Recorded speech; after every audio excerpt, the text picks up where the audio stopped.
Hello, welcome to Texture Myth. In this session, we will learn about percentage alien built-in function. Okay, so let me show you the program. So for the demonstration, we have declared two variables here. First one is name and second one is DEC value. So first variable is of type character of length 7 and we have stored the value as Sharmit. The second variable we have declared here is of decimal type and the length is 4 with the decimal position 2, and then we are passing the value as 5.2. Below to that we are declaring another variable which is named as length, and this variable we will use to store the output which will be written by the percentage alien built-in function.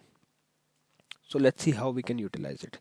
So before we discuss, let me tell you the exact purpose of using this function. As its name suggests, like it will return only the length of the function that we are length of the variable that we are passing inside the parenthesis.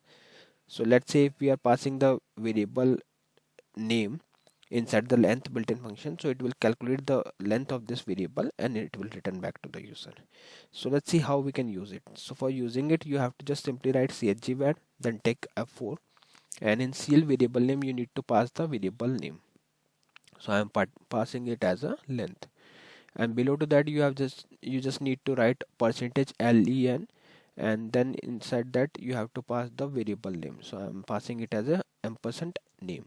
So it will calculate the length, and just to show back to the user, I am using snd command for printing the value, and then we are converting this value, this decimal value, into character, and then we are printing it.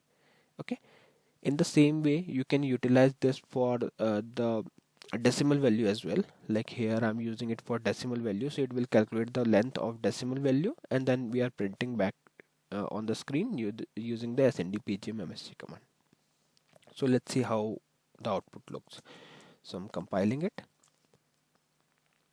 So it is compiled successfully. Now I'm calling it. So we can see that it returns 7 and 4. So these are the two lengths that we got from these two variables. Okay. In the same way, you can utilize this built-in function for integer value, for unsigned integer value. Okay. So whenever there is a need, you want to calculate the length of any particular variable, then you can use this percentage alien built-in function. So I hope it is clear to all of you, and in the upcoming session we will discuss few more things. So thank you for watching TechSharmat.